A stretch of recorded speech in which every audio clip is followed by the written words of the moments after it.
Ecobici y HSBC, la red con más de 22 millones de viajes en 2024 y muy pronto más cerca de ti, presenta Lo que hay que saber. Los fabricantes de autopartes le ganan a las armadoras en inversión automotriz. También la lucha de México contra el tráfico de armas es cuesta arriba con Trump. Y llega el fin de una era musical con el cierre de, Mix Up de Zona Rosa. Es martes 18 de febrero, yo soy Gonzalo Soto y esto es Expansión Daily. Esto es Expansión Daily. Lo que hay que saber. Lo importante del día con los editores de Expansión. Expansión Daily. Lo que hay que saber. Bienvenidos. Bienvenidos y bienvenidas a un episodio más de Expansión Daily. Activen las notificaciones de este podcast para que estén muy bien informados. Hoy está conmigo Suara de Luna, reportera de empresas en Expansión. Muy buenos días, Suara. Muy buenos días, Gonzalo. Qué placer estar aquí en este martes triste. ¿Le podríamos llamar triste? No, a ver, depende. Sin duda vamos a arrancar con una nota muy breve que sobre todo a sus fans le causó pues mucha tristeza. Paquita, la del barrio, falleció ayer a los 77 años en Veracruz. Para quienes no saben, les contamos que la famosa cantante de esta canción, Rata de Dos Patas, también tuvo historia en la política mexicana. Fue candidata a diputada local por el partido Movimiento Ciudadano en Mixatla, Veracruz. Pero, a diferencia de otras figuras de la farándula, ella perdió la elección, solamente obtuvo 9% de los votos. Paquita también pues apoyó en su momento candidaturas presidenciales como la de Enrique Peña Nieto. En fin, todo un personaje sin lugar a dudas de la cultura popular mexicana. Creo que no hay una sola persona que o jugando o con verdadero despecho le haya dedicado a alguien más esa de Rata de Dos Patas. Oye, ¿Tú no. le has dedicado, mi querida Suara? Mira, no voy a decir más que Paquita me enseñó a tratar con amor a los hombres, oye. No voy a decir más al respecto. Muy bien. Pues bueno, pues descansa en paz, Paquita, la del barrio, sin duda, como les digo, una figura importante en la farándula mexicana. Pero bueno, vámonos con el tema principal de hoy, porque la reducción de la tasa de Banco de México se prevé ayude marginalmente a la deuda pública. El pasado 7 de febrero la inflación reportó ya una desaceleración y se colocó en su nivel más bajo desde ese mismo mes de 2021, así que ya la Junta de Gobierno del Banco Central ha decidido reducir la tasa de interés de referencia 50 puntos base, la dejó en 9.50%, 9.5%, y se espera que haya recortes consecutivos, por lo menos de aquí a junio, y con un acumulado de hasta 100 puntos base, es decir, dejarla por ahí de 8.5%. Entonces, son movimientos importantes que pues se preveía le ayudaran de alguna manera a la deuda pública. No será en la medida que el gobierno quizá espera. Oye, pero que el panorama es muy diferente a, yo me acuerdo hace 2-3 años cuando veíamos estos altísimos niveles de inflación y por ende la tasa de interés iba hacia arriba, y que esto también nos indica que pues ya nos está alcanzando otra vez el dinero, ¿no? Digamos, la inflación, que este indicador va junto con pegado. Entonces creo que además de lo de la deuda pública, que es importantísimo, o sea, creo que eso también lo podemos tomar como señal de bienestar para los bolsillos, Gonzalo. Totalmente, sin duda es una buena señal la reducción en términos generales de la inflación. Algo que se estaba esperando era que con la reducción en la tasa hubiera, digamos, un menor costo de la deuda, que como sabemos desde la administración anterior ha crecido de manera significativa. Sin embargo, Ricardo Cantú, quien es investigador asociado de ingresos y deuda del Centro de Investigación Económica y Presupuestaria, le explicó a nuestra colega Dainzú Patiño que esto, pues más o menos, estos 50 puntos base que se redujeron son como 17 mil millones de pesos menos. Y bueno, Hacienda indica en los criterios generales de política económica para este año, que es uno de los documentos centrales que explican hacia dónde van en nuestro país, es que la perspectiva para el cierre de año es que la tasa esté en 8%. Si se cumple esta expectativa, la reducción en todo el año pues representaría una baja de menos del 6% de todo lo que se pagó por la deuda en 2024. Traducción: aunque se baje la tasa de interés, de todos modos vamos a tener mucha deuda que pagar. Y es que recordemos que la baja de la tasa del Banjico no llevará por sí sola a reducir los compromisos financieros del país. ¿Por qué? Pues porque se deben sortear distintos factores para que el saldo de la deuda pública disminuya en proporción del PIB, del Producto Interno Bruto, como destinar mayores recursos para la inversión pública para dinamizar la economía y detonar inversiones para una mayor recaudación del ISR e incentivar el consumo para a su vez recaudar más impuestos como el IVA y el IEPS, Gonzalo. Sí, fíjate que Tamon Takahashi, amigo de la casa y también Chief Economist de Teka Analytica, explicó que la propia composición de la deuda del sector público federal juegan en esta métrica. Pues 20% de la deuda es externa y esta es la que sí se ve afectada por otros factores como la depreciación del peso. Todavía se antoja un panorama muy complicado para las finanzas públicas del país en 2025. Recordemos que hubo recortes muy importantes al gasto público en el presupuesto anual. Banco de México con estos recortes pues se pretende también darle un empujoncito a una economía que muestra algunas señales de desaceleración, pero bueno, todavía el gobierno, sobre todo la Secretaría de Hacienda, es muy reacia a decir que habrá recesión. Todavía ven un panorama positivo, pero sí más lento que en años anteriores. Y bueno, Suara, según tú, los fabricantes de autopartes desbancan ya a las armadoras en inversión automotriz. Desde 2015, cuando Toyota anunció, si no me equivoco, Suara, la construcción de su planta en Guanajuato, no hay nuevos proyectos de manufactura de vehículos en México, pero sí ha habido, digamos, crecimiento todavía del tema de las autopartes. Oye, sí, es que, vaya, uno habla del sector automotriz y podrá decir, no, quienes están invirtiendo más son las grandes armadoras de las marcas que ya conocemos, ¿no? Pero no lo digo yo, Gonzalo, lo dicen las cifras oficiales de la Industria Nacional de Autopartes con referencia a datos de la Secretaría de Economía, que, a ver, en 2023 cerró la inversión extranjera directa en autopartes por ahí de 2.500 millones de dólares. La perspectiva es que 2024 cerró con un incremento de 25%, o sea, se está invirtiendo más en este rubro, está interesando más que haya producción en esto, y explícanos por qué, Gonzalo. Mira, en términos generales hay cambios en el tratado entre México, Estados Unidos y Canadá, lo que obliga a las armadoras y a los proveedores de primer nivel a comprar de manera regional. Recordemos que con el TEMEC se impusieron reglas de manera que haya candados, ¿no?, a los niveles de contenido regional, es decir, cuánto se debe producir en México, en Estados Unidos y Canadá para poder formar parte de este acuerdo y no tener algunos aranceles que, bueno, por ahí de todos modos Trump los quiere poner de 25% en unas cuantas semanas. Y es por ello que creció de manera significativa el tema del tema de los autopartes para poderle brindar este servicio, pero no sé qué otros factores hay, Azuara. Mira, de acuerdo con Juan Francisco Torres Landa, socio de Hogan Lovells México, señala que la integración regional justo ha sido la clave del éxito para el sector, o sea, la piedra angular.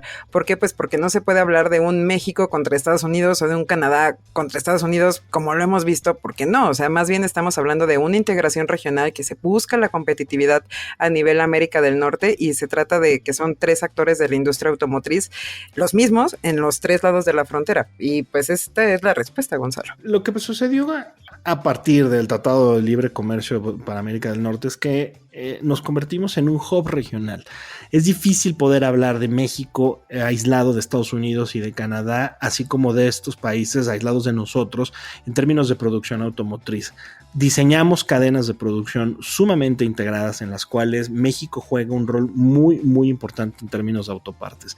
Esa es la explicación y también ese es el riesgo que existe con el tema arancelario y la guerra comercial que ha desatado ya Donald Trump, porque este tipo de inversiones, ya decías tú, 25% más en 2024 que los 2.500 millones de dólares que se cerraron en 2023, son los que están en juego ahora y desde luego también mucha de la producción. Y también, tristemente, muchos empleos están en juego con estas modificaciones. Pero bueno, hablando de Trump, en los últimos años el tráfico ilegal de armas que llegan de Estados Unidos a México en cajuelas, en compartimentos secretos de vehículos se ha incrementado y con ello también ha aumentado la capacidad de fuego de las organizaciones criminales. Esto desde luego se asocia al aumento de la violencia. Y según esta nota poco alentadora de nuestra colega Lidia Arista, la lucha de México contra el tráfico de armas en la era en la que estamos con el actual presidente de Estados Unidos se nota muy cuesta arriba. Y es que, a ver, vamos a analizar estas cifras que, de acuerdo con el estudio del Seminario sobre la Violencia y la Paz, se estima que cada año ingresan al país entre 200,000 y 873,000 armas de fuego que, pues ya sabemos que no solo afectan a nuestro país, Gonzalo. Sí, son armas que de todos modos llegan y cruzan nuestras fronteras, aparecen en otro tipo de organizaciones o con otro tipo de organizaciones criminales en toda la región.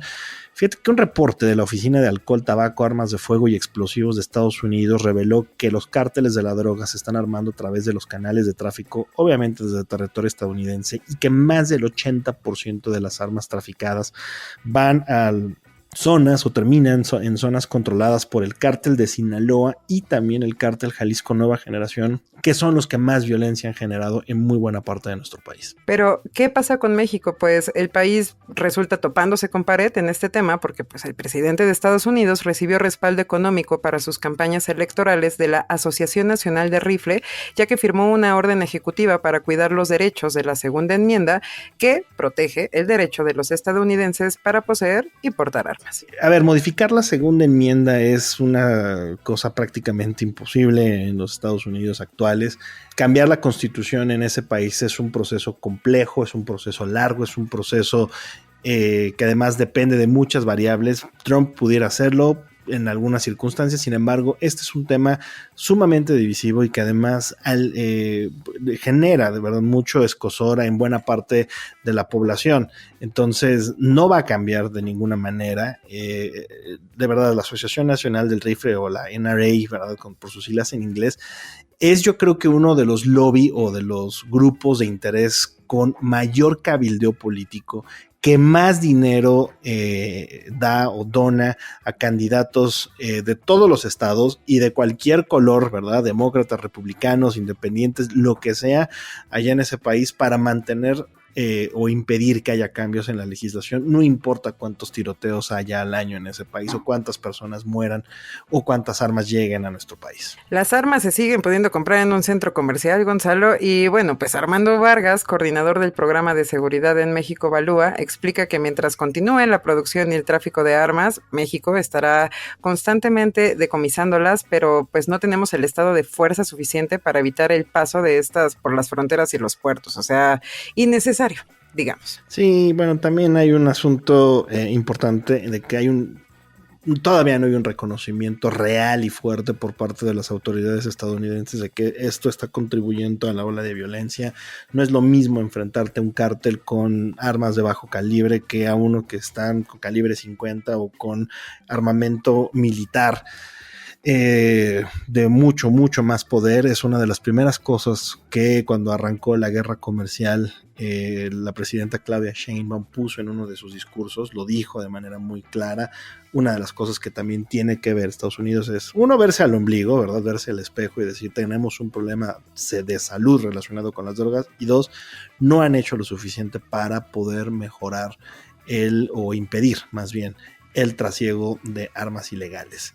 Pero bueno, vamos a dejar atrás estos temas por otro muy, muy triste para los amantes de la música, porque luego de 3 décadas llegó el fin de una era musical en nuestro país. Cerró el Mix-Up de la Zona Rosa. Es una sucursal simbólica, desde luego, y muestra la consolidación del dominio del streaming sobre los formatos físicos.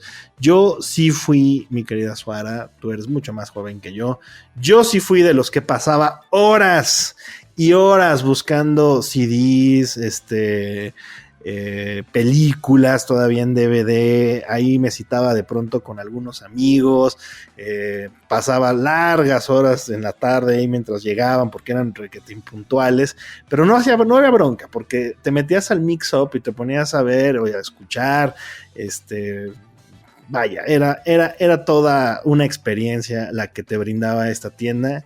Y bueno, nuestra colega Mara Echeverría nos trajo la crónica de cómo cerró ya finalmente este lugar. Debo de confesar que cuando vi que íbamos a hablar de este tema, Gonzalo, yo preparé un pañuelo y dije, ya es momento de grabar. O sea, te soy sincera porque sí, digamos que ya me tocó como el final de esto de ir a buscar los discos, ¿no? Pero la verdad es que sí iba a recoger boletos a ese mix-up, o sea, sí me tocaron... Claro, ibas a... Sí me tocaron firmas de autógrafos también. Entonces, sí es un lugar icónico que cierra y con ello se van nuestros recuerdos, Gonzalo. Sí, pues mira, el Mix-Up de Zona Rosa abrió en 1991, de nuevo, no habías nacido, Suara, y a lo largo de los años fue testigo de la evolución de los hábitos de consumo musical.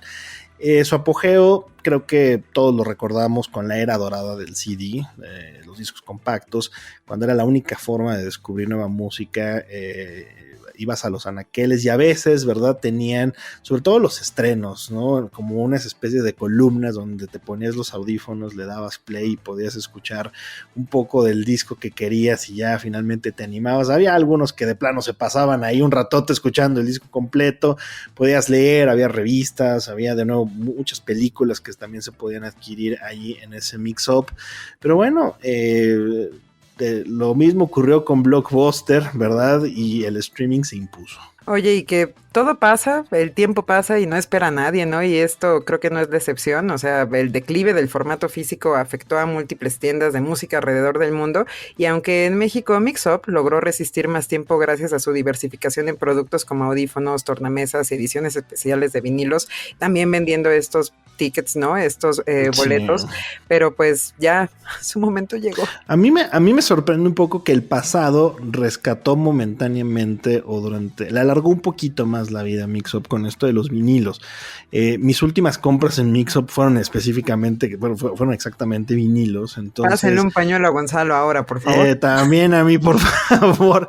Pero bueno, era inevitable que cerrara las puertas o que bajara la cortina Mix-Up poco a poco. En 2008 Grupo Sanborns, que es el propietario de esta cadena, introdujo el formato de iShop, que también vende productos Apple, y desde ahí pues los mix-ups se fueron absorbiendo, fueron transformándose en estas iShops y ya consolidó por completo, se está consolidando la estrategia digital del grupo.